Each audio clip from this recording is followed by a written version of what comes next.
nephron so that they are no longer capable of maintaining normal fluid and electrolyte balance. ये हमें पहले से पता है कि जो किडनी है, kidney as a filtration plant काम कर रहे होते हैं। बॉडी में जितने भी अनवांटेड चीज़ें हैं या जो वो वाटर जिसका बॉडी को नीड ना हो वो फ्लश आउट कर देती हैं बॉडी से इन द फॉर्म ऑफ यूरिन। तो यहाँ पे क्रॉनिक रेनल फेलियर वो कंडीशन है किडनी के कि जिसमें किडनी इतना डैमेज हो जाती है कि दोबारा वो रिकवर नहीं होती, कैपेबल नहीं होती कि वो चीज़ों को मेंटेन करें, वो अनवांटेड चीज़ें जो वेस्ट प्रोडक्ट है वो बॉडी से एक्सक्रीट आउट करें और इलेक्ट्रोलाइट्स को बैलेंस कर दें। कॉजेज इसके हैं recurrent UTIs, urinary tract infection अगर बार बार किसी को होता है तो ये भी कॉज है। टॉक्सिक एजेंट्स, टॉक्सिक वो चीज़ें खासतौर मेडिसिन जो टॉक्सिसिटी क्रिएट करते हैं, लाइक एनसेड हो गया, नेफ्रोक्सिन, या जो एंटी कैंसर मेडिसिन है, तो ये टॉक्सिक एजेंट्स है किडनी के लिए। डायबिटिक नेफ्रोपैथी, जब डायबिटिक नेफ्रोपैथी वो कंडीशन है जब डायबिटीज शुगर जो है वो अनकंट्रोल रहता है काफ़ी टाइम से, प्रोलॉन्ग टाइम से, तो उसकी वजह से जो किडनी के जो आर्टरीज है वो डैमेज हो जाती है, जो कि सप्लाई करते हैं किडनीज के जो ट्यूब्स है, स्मॉल टीनी ट्यूब्स है जिसको सप्लाई करते हैं आर्टरीज, वो आर्टरीज डैमेज हो जाते हैं ड्यू टू अनकंट्रोल शुगर। ठीक है। 4 है अनकंट्रोल हाइपरटेंशन। अनकंट्रोल जब ब्लड प्रेशर कंट्रोल नहीं रहता, कोई ब्लड प्रेशर के लिए प्रॉपर मेडिसिन नहीं लेता या उसको रेगुलर उसको चेकअप नहीं करता, कोई मेडिसिन नहीं लेता, तो अनकंट्रोल ही रहता है ब्लड प्रेशर। और अनकंट्रोल ब्लड प्रेशर की वजह से किडनीज की जो आर्टरीज है वो वीक हो जाती है, वो नैरो हो जाती है, जिसकी वजह से प्रॉपर तरीके से सर्कुलेशन नहीं होती, ब्लड सप्लाई नहीं होती सेल्स को, तो जिसकी वजह से किडनी प्रॉपर तरीके से जो किडनी के टिश्यू है वो फंक्शन नहीं करता। मतलब अगर सप्लाई नहीं होती किडनी के टिश्यूज को तो जिसका जो फंक्शन है तो प्रॉपर तरीके से अपना फंक्शन नहीं परफॉर्म करेगा। तो किडनी जब प्रॉपर तरीके से फंक्शन नहीं करेगा तो इसका मतलब ये कि वो अनवांटेड चीज़ों को बैलेंस में नहीं कर पाएगा, जिसमें स्पेशली इलेक्ट्रोलाइट्स है, फिर वो क्रेटिनिन है, यूरिया है, तो इन चीज़ों को मेंटेन नहीं करेगा किडनी। तो अनकंट्रोल हाइपरटेंशन की वजह से भी हो सकता है क्रॉनिक रेनल फेलियर।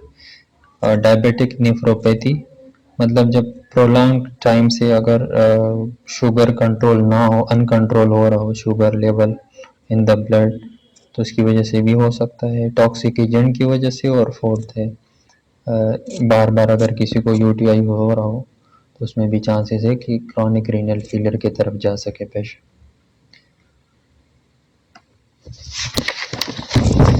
कॉम्प्लिकेशन इसके क्या हो सकते हैं क्रॉनिक रीनल फेलियर की? एजोटीमिया या uremia. Azotemia mean nitrogenous products, uremia mean urea. Nitrogenous waste products accumulating in the blood, toxic level manifest। हमें पता है कि यूरिया, यूरिक एसिड और ये सारी चीज़ें जो है ब्लड में सर्कुलेट होता है, जब किडनी में आते हैं, किडनी में जब आ जाता है तो अगर बॉडी को नीड हो तो ये रीअब्जॉर्ब हो जाते हैं, तो यही से फिल्टर आउट हो जाते हैं, निकल जाते हैं बॉडी से इन the form of urine.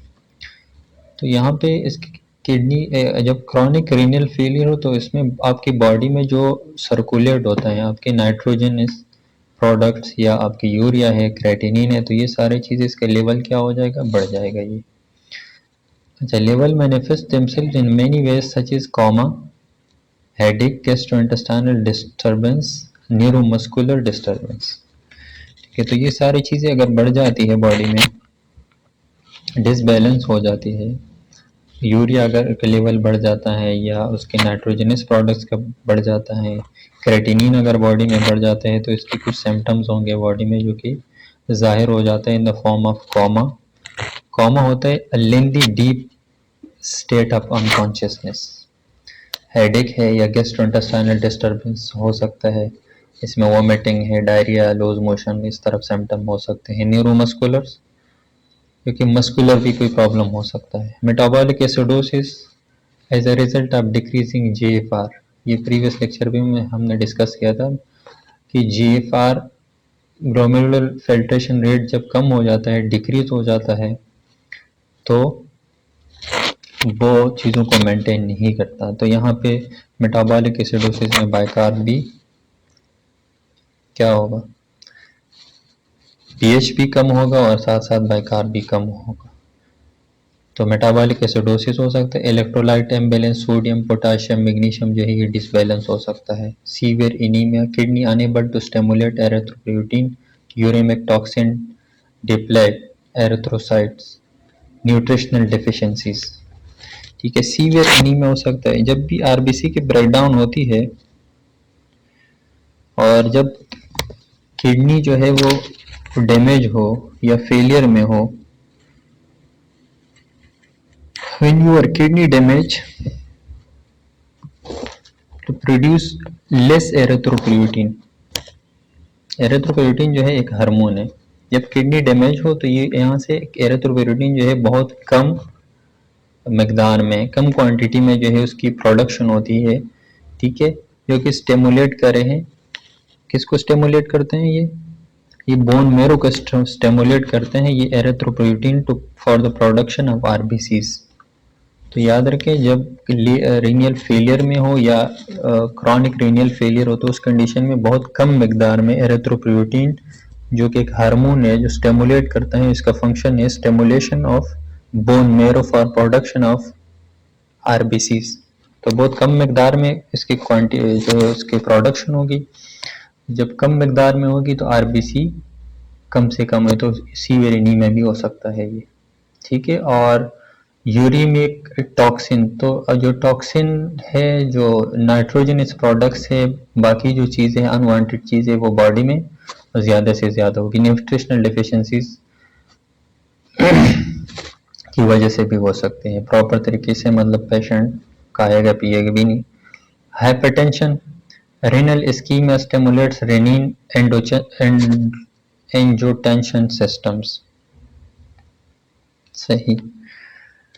Rennin क्या है, रेनिन एक्चुअली जो है ये ब्लड प्रेशर को मेंटेन रखता है, साथ सोडियम और पोटाशियम को। तो इस्कीमिया की हाइपरटेंशन की वजह से जो है वो इस्कीमिया भी हो सकता है। ठीक है, तो ये एक्चुअली जो हम डिस्कस कर रहे हैं सारे इसकी कॉम्प्लिकेशन है, और इसके साथ साथ जो है वो कंजेस्टिव हार्ट फेलियर भी है। कंजेस्टिव हार्ट फेलियर है ये long term condition that happen when your heart can not pump blood to the body. ठीक है, जो बॉडी को जितना ब्लड की रिक्वायरमेंट है ऑक्सीजनेटेड ब्लड की, वो पूरा प्रॉपर तरीके से हार्ट जो है वो पंप नहीं करता बॉडी की तरफ। ठीक है, तो इस कंडीशन को कहते हैं कंजेस्टिव हार्ट फेलियर। तो ये भी किडनी की वजह से भी हो सकता है, ये सारे इसके कॉम्प्लिकेशंस हैं।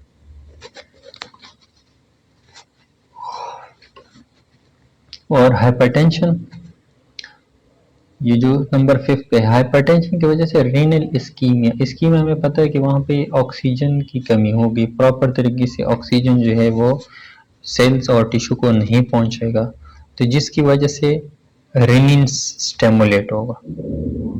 सही।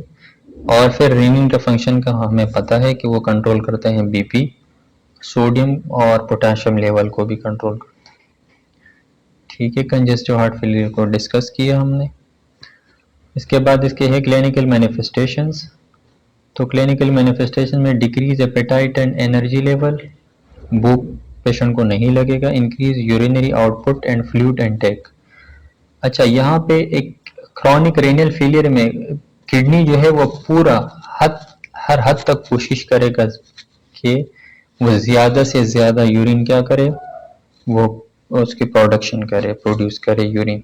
तो यूरिन आउटपुट जो है वो बढ़ेगा और साथ साथ जो है फ्लूइड इनटेक की भी ज़रूरत पड़ेगी। जब यूरिन की ज़्यादा प्रोडक्शन होगी तो साथ साथ फ्लूइड इनटेक की भी ज़रूरत पड़ेगी। बोन और जॉइंट पेन, डिलेड और absent sexual maturation, growth retardation भी हो सकती है क्योंकि प्रॉपर तरीके से उनके में लॉस ऑफ एपेटाइट होगा, तो इसकी वजह से ग्रोथ के ऊपर भी इफेक्ट हो सकता है। Dryness and etching of skin, skin जो है वो खुश्क हो सकता है और एचिंग भी हो सकता है। एनीमिया पहले हमने बता दिया कि एरिथ्रोपोइटिन की वजह से, डिक्रीज एरिथ्रोपोइटिन प्रोडक्शन की वजह से एनीमिया हो सकता है। Markedly elevated BUN and creatinine, elevated urea nitrogen in blood और क्रेटिनिन जो है हमें बॉडी में डी रेंज मिलेंगे। अगर हम ब्लड से कराएंगे ये तो हमें ये बढ़े हुए नजर आएंगे,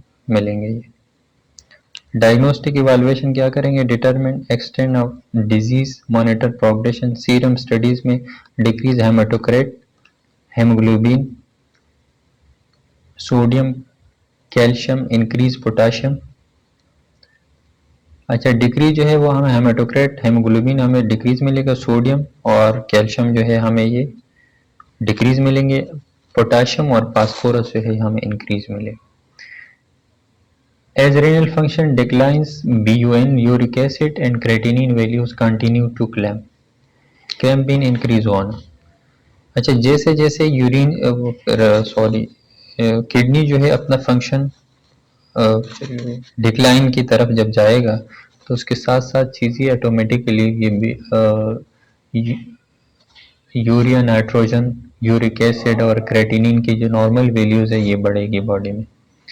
यूरिन स्टडीज में स्पेसिफिक ग्रेविटी इंक्रीज और डिक्रीज होगी। 24 आवर्स यूरिन क्रेटिनिन जो है वो डिक्रीज होगा। Increase creatinine and urine reflecting वो शो करेगा डिक्रीज GFR। अच्छा, 24 आवर्स का अगर यूरिन है उसमें अगर क्रेटिनिन हमें बढ़ा हुआ मिले, 24 आवर्स में अगर हमें क्रेटिनिन, अगर यूरिन DR करा रहे हैं और उसके में क्रेटिनिन जो है बढ़े हुए मिले तो इस शुड बी इंडिकेट कि डिक्रीज GFR, कि यहाँ पे जो ग्लोमेरुलर फिल्ट्रेशन रेट है वो कम हो रहा है। चेंजेस इन टोटल आउटपुट, जो यूरिन आउटपुट है उसमें चेंजेस भी हो सकती है। Many other test may be order to elevate other system and extent of the disease, I chest x-ray, electrocardiogram. इसके अलावा और भी टेस्ट है, जैसे हम चेस्ट एक्सरे कराते हैं जिसमें हम लंग्स देखते हैं, ठीक है, क्योंकि किडनी फेलियर में फ्लूइड भी हो सकता है लंग्स में, और इसके साथ साथ जो है इलेक्ट्रोकार्डियोग्राम में कार्डिक का भी फंक्शन हम देखते हैं, इको वगैरह करते हैं हम पेशेंट की। क्लियर? ट्रीटमेंट इसके क्या है, correction of the calcium phosphorus imbalance, administer activated vitamin D to increase calcium absorption and calcium phosphate binder with meals to bind phosphate. अच्छा, कैल्शियम और फास्फोरस अगर इम्बैलेंस है तो हम एक्टिवेटेड विटामिन D जो है पेशेंट को एडमिनिस्टर करेंगे। एसिडोसिस के लिए हम बफर बाइकार्ब जो है वो एडमिनिस्टर करेंगे, क्योंकि pH भी कम है, बाइकार्ब भी कम है। बाइकार्ब जो है वो इंजेक्टेबल फॉर्म में अवेलेबल होता है, हम एडमिनिस्टर करेंगे तो जो एसिडोसिस है वो बैलेंस हो जाएगा। अच्छा, diet should be meet caloric need of the child containing adequate protein for the development of 1.0 to 1.5 kg ग्राम पर kg पर मिनट। वेट के हिसाब से हम जो है डाइट उसको एडवाइस करेंगे। Correction of anaemia through use of erythropoietin administered subcutaneously at home. अच्छा, अगर एनीमिक है पेशेंट तो इंजेक्शन एरिथ्रोपोइटिन जो कि एप्रोगेन के नाम से आता है, सबक्यूटेनियसली हम उसको एडमिनिस्टर करेंगे। Growth retardation should be evaluated for possible use of growth hormone। Growth hormone को भी हम चेक करेंगे for the evaluation of growth retardation, कि ग्रोथ कहीं कम तो नहीं हो रहा। बॉडी के। Treatment option for and stage renal disease of hemodialysis, peritoneal dialysis और ट्रांसप्लांटेशन। अच्छा, इसके अलावा ट्रीटमेंट ऑप्शन में जो है हमारे पास हेमोडायलिसिस है, जिसमें हम जो है वो डायलिसिस करते हैं पेशेंट के ब्लड में जो अनवांटेड और वेस्ट चीज़ें होती है, यूरिया, क्रेटिनिन वगैरह, तो उसको हम फ्लश आउट कर देते हैं बॉडी से, क्योंकि किडनी जो है वो खुद अनेबल होती है कि वो इन चीज़ों को बॉडी से एक्सक्रीट आउट करे, तो हम तो मशीन के ज़रिए वो निकाल देते हैं उसको। इसके अलावा पेरिटोनियल डायलिसिस में ये डेली बेसिस पे होता है। हेमोडायलिसिस जो है वो 3 to 5 टाइम पर वीक होता है, और जो पेरिटोनियल डायलिसिस है ये डेली बेसिस पे होता है। ये एक कैथेटर जो है उसको इंसर्ट कर देते हैं डायरेक्ट, जो है स्किन से डायरेक्ट ही उसको इंसर्ट कर देते हैं बॉडी के अंदर, ठीक है, और उसको कनेक्ट कर देते हैं जो किडनी के साथ। तो वहीं से ये यूरिया, क्रेटिनिन, इलेक्ट्रोलाइट्स जो है, जो अनवांटेड चीज़ें हैं, उसको बैलेंस करने की कोशिश कर रहे हैं। तो उस तरीके से होता है ये पेरिटोनियल डायलिसिस। इसके अलावा या जो किडनी है उसको ट्रांसप्लांट कर देते हैं। Institute dialysis therapy while transplant work upon the progress. अच्छा, जब इन प्रोग्रेस होते हैं ट्रांसप्लांटेशन, तो उससे पहले जो है ये डायलिसिस थेरेपी पेशेंट को भी दिए जाते हैं, इनके अटेंडेंट को भी, और पेशेंट को उस वक्त तक जब डायलिसिस ट्रांसप्लांट नहीं होता पेशेंट के डायलिसिस कर देते। नर्सिंग मैनेजमेंट है ensuring safety, protect the patient from the effects of decreased level of unconsciousness and involuntary movement by maintaining creep of bedside rails up and pat it as necessary। जब patient के level of consciousness को हम देखते हैं, involuntary moments वगैरह को हम maintain रखने के लिए हम सम टाइम जो है इसको हो जाते हैं पेशेंट को, क्योंकि यहाँ पर पेशेंट की किडनी प्रॉपर तरीके से वो फंक्शन में नहीं है। यूरिया और यूरिक एसिड और जो खासतौर ये चीज़ें हैं क्रेटिनिन, इसका लेवल बॉडी में बढ़ा हुआ है, तो किसी भी वक्त पेशेंट का जो स्टेटस है, मेंटल स्टेटस, अनकॉन्शियस की तरफ कॉमा में जा सकता है पेशेंट। तो इन चीज़ों को हम देखेंगे, और इसके साथ साथ जो बेड के साइड रेल है हम उसको ऊपर रखेंगे, तो क्योंकि पेशेंट जो है रिस्क ऑफ फॉल है, ये किसी भी वक्त पेशेंट से बेड से गिर सकता है। Monitor for any seizure activity and have airway और tongue blade and suction equipments on hand. ठीक है, सीजर एक्टिविटी फिट्स की सूरत में हमारे पास रेडी होनी चाहिए जो टंग ब्लेड है, और इसके साथ ईयरवे जो है, जब पेशेंट को फिट्स होता है तो हम एक ईयरवे को इंसर्ट कर देते हैं माउथ में, ताकि टंग बाइट ना हो। ठीक है, तो इसको ब्लेड जो ब्लेड होता है टंग ब्लेड के जरिए हम उसको ओपन कर देते हैं जॉ को, ईयरवे को इंसर्ट करने के बाद, ये ताकि वो टंग बाइट ना हो, और टंग ब्लेड को फिर रिमूव कर देते हैं उसको। और साथ साथ सक्शनिंग भी हम करते हैं पेशेंट के ईयरवे से, क्योंकि फिट्स की कंडीशन में फिर पेशेंट के जॉज जो है वो क्लोज हो जाते हैं, तो फिर सक्शन पॉसिबल नहीं होता। तो ईयरवे जब हम इनप्लेस करते हैं तो उसके बाद सक्शन कैथेटर हम इजीली इंसर्ट कर सकते हैं, और पेशेंट की सक्शनिंग पॉसिबल होती है।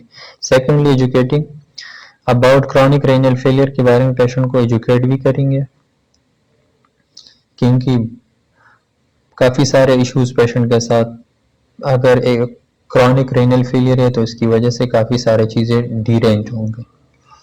मेंटल स्टेटस में उसके साथ साथ जो है इसके हार्ट के ऊपर भी इफेक्ट पड़ेगा, लंग्स के ऊपर भी पड़ेगा, पेशेंट का वेट जो है वो लॉस भी हो सकता है, वीकनेस भी हो सकता है, मल्टीपल चीज़ें हो सकती है। तो पेशेंट मेंटली स्ट्रेस में रहेगा, तो इससे रिलेटेड हम पेशेंट को एजुकेट करेंगे। Uncertainty regarding the course of the disease and outline progress, और पेशेंट को उस डिजीज के बारे में और उसके प्रोग्नोसिस के बारे में हम एजुकेट करेंगे। Abnormal lifestyle necessitated by dialysis. अच्छा, अब अगर गुर्दा प्रॉपर तरीके से फंक्शन में नहीं है, लेकिन पेशेंट को अपनी लाइफ तो गुजारनी है, तो उसके लिए हम इनको एजुकेट करेंगे कि अच्छी ज़िंदगी गुजारने के लिए वो एटलीस्ट कम से कम डायलिसिस करे। अगर ट्रांसप्लांट नहीं कर सकते तो एटलीस्ट डायलिसिस करें। Burden of dialysis and continuous administration of medication, इसके बारे में डायलिसिस और उसके साथ जो कंटिन्यूस उनको मेडिसिन लेनी है वो भी हम उसके बारे में पेशेंट को एजुकेट करेंगे। Fear of death present in the most children, adolescent and family members. Fear तो रहता है पेशेंट को, जब एक चलता हुआ पेशेंट जाता है बेड पे आहिस्ता आहिस्ता तो उनको साथ फियर होती है, खौफ होते हैं डेथ की, ठीक है। तो इन सारी चीज़ों के बारे में पेशेंट को हमने एजुकेट करना है, ठीक है। इसके बाद नेक्स्ट डिजीज है renal cell carcinoma. Renal cell carcinoma और hypernephroma arises from proximal tubular epithelium. Renal carcinoma, carcinoma mean normal cell की जब एबनॉर्मल ग्रोथ होती है तो उसको हम कहते हैं सीए या कार्सिनोमा। और हाइपर नेफ्रोमा, नेफ्रोमा क्या है? Kidney tumour. ये किडनी ट्यूमर है made up of fluid filled cyst. तो याद रखें ये नॉन सीए सेल है, ट्यूमर होता है सिस्ट लाइक, और फ्लूइड से भरे हुए मतलब फ्लूइड फिल सेक होता है। ये एक तेलानुमा स्ट्रक्चर होता है इसका जो फ्लूइड से भरा होता है, तो उसको कहते हैं नेफ्रोमा। जो प्रॉक्सिमल ट्यूबुलर एपिथेलियम है वहां पे इस तरह फ्लूइड फिल्ड लाइक स्ट्रक्चर नजर आ रहे होते हैं नेफ्रोमा, और या सेल कार्सिनोमा वहां पे एबनॉर्मल सेल की ग्रोथ हो रही होती है, जो नेफ्रॉन है उसकी एबनॉर्मल ग्रोथ हो रही होती है, इसको हम कहते हैं cell renal cell carcinoma. The average of presentation is 55 years. Mostly cases जो रेनल सेल कार्सिनोमा के प्रेजेंटेशन इसकी प्रेजेंट होते हैं हमारे पास हॉस्पिटल में, उसकी वो एज एवरेज जो है वो 55 ईयर्स है। Causes is unknown. Smoking is significant risk factors. Renal cell carcinoma may be single, multiple or bilateral. तो सिंगल एक किडनी में भी हो सकता है या बायलेटरल भी हो सकता है, ये पॉसिबल है। ये क्लिनिकल फीचर इसका है haematuria in 60% and most common presentation it may gross or microscopic. 60% cases जो है वो हेमेचूरिया के साथ ब्लड एंड यूरिन वो प्रेजेंट हो सकते हैं हमारे पास, लैंड कर सकते हैं पेशेंट 60% पेशेंट्स।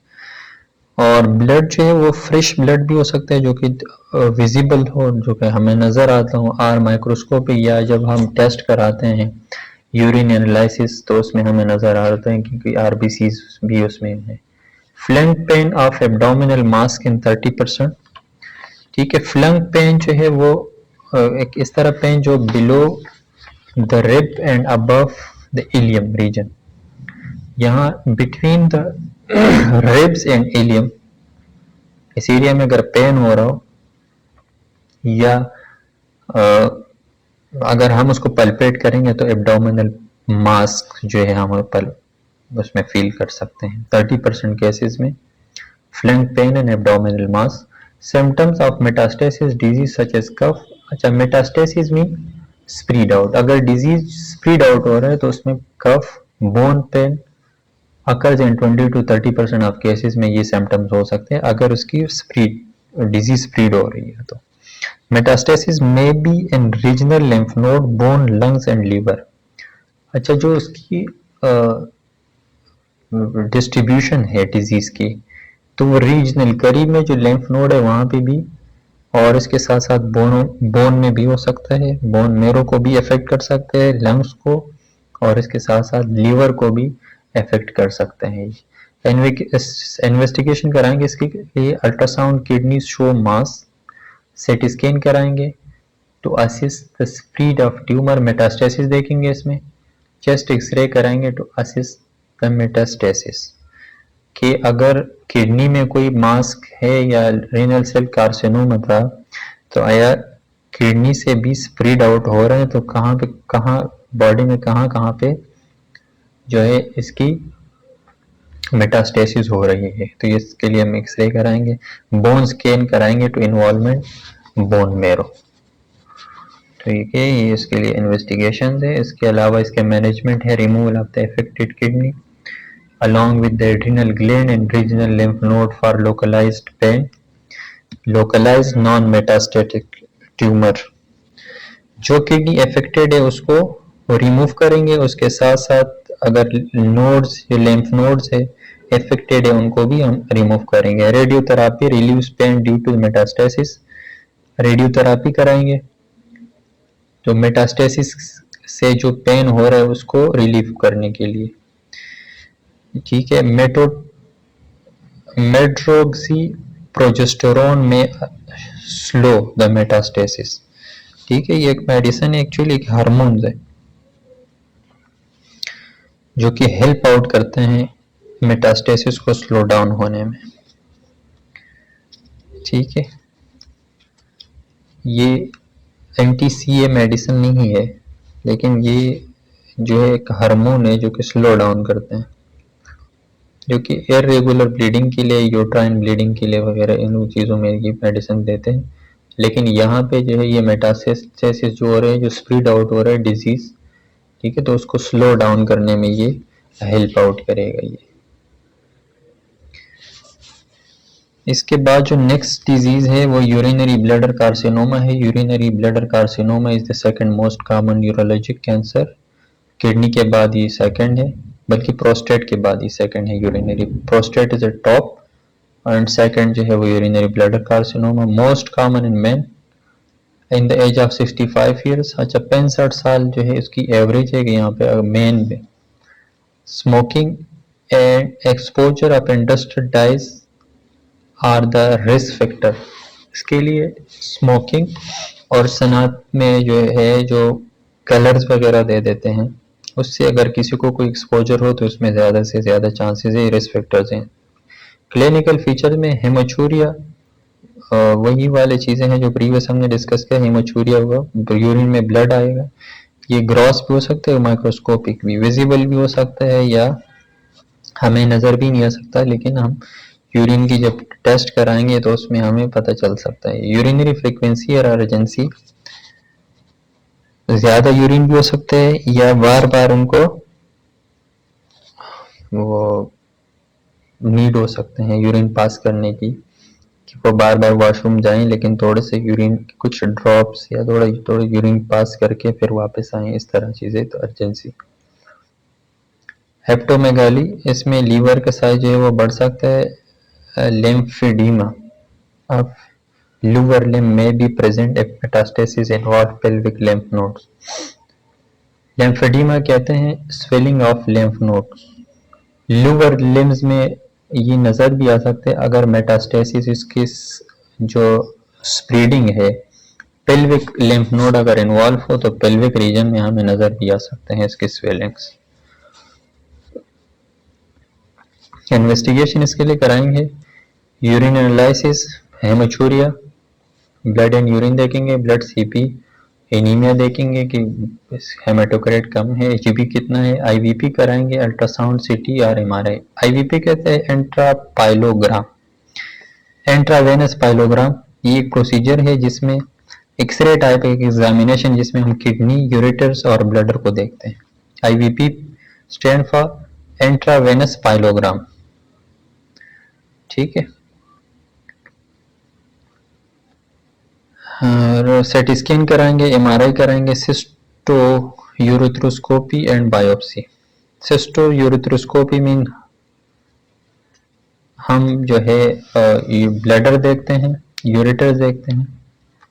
एक प्रोसीजर है एंडोस्कोपी की तरह जिसमें हम यूरेथ्रा, ब्लैडर और यूरेटर्स को देखते हैं। एक वायर को, गाइड वायर को इंसर्ट कर देते हैं जिसमें हम यूरेथ्रा, ब्लैडर और यूरेटर्स को देखते हैं। अगर कोई ट्यूमर है, कोई अनवांटेड अनकंट्रोल किसी सेल की ग्रोथ हो रही है तो वहां से हम बायोप्सी भी ले सकते हैं फॉर डायग्नोस्टिक पर्पस। ट्रीटमेंट क्या है? सर्जिकल रिमूवल ऑफ ब्लैडर है, इंट्रावेसिकल केमोथेरेपी। अच्छा, सर्जिकल रिमूवल ऑफ ब्लैडर जो है इसमें सर्जरी के जरिए हम ब्लैडर को क्या करते हैं, टोटली रिमूव भी कर सकते हैं या पार्शियली भी, जितना एरिया अफेक्टेड है उसको हम रिमूव कर सकते हैं। इंट्रावेजिकल केमोथेरेपी,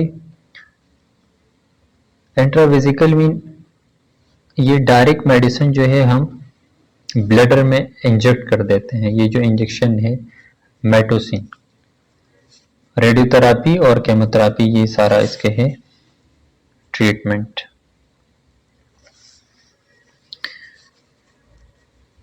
अच्छा, इसके आगे नेक्स्ट डिजीज है यूरिथ्रल स्ट्रेक्यूर्स।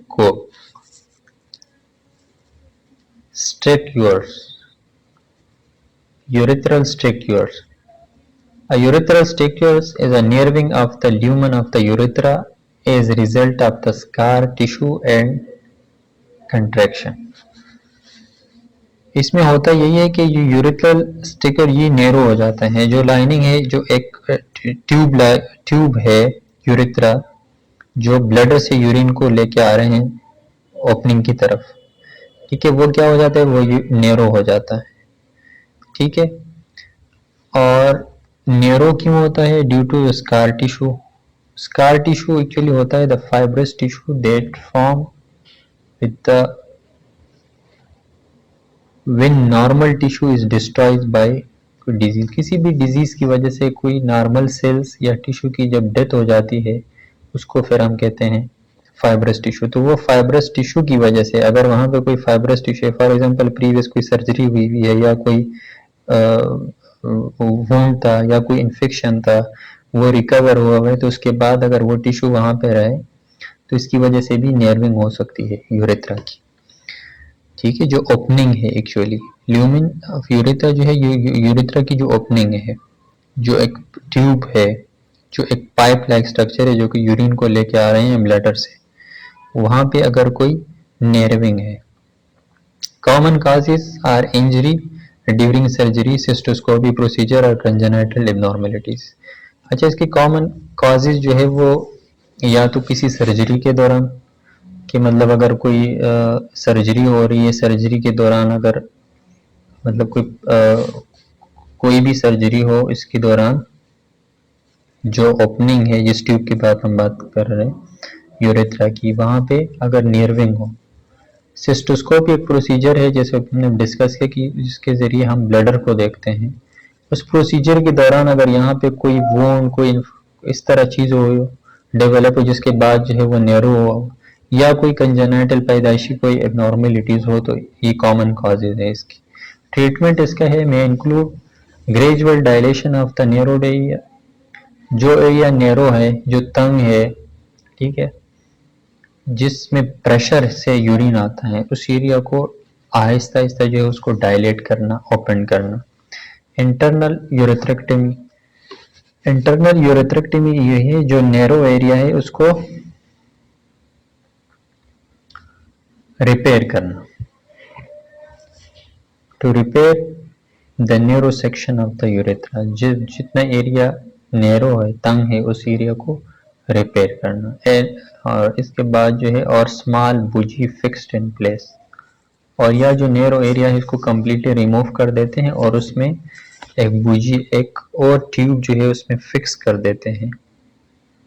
जितना एरिया अफेक्टेड है उस एरिया को रिमूव करके उसकी जगह एक और ट्यूब को वहां पे फिक्स कर देते हैं permanently. And urine drain from the bladder, और जिसकी वजह से यूरिन जो है वो ड्रेन हो जाता है, बाहर निकल जाता है, ठीक है। Thank you so much.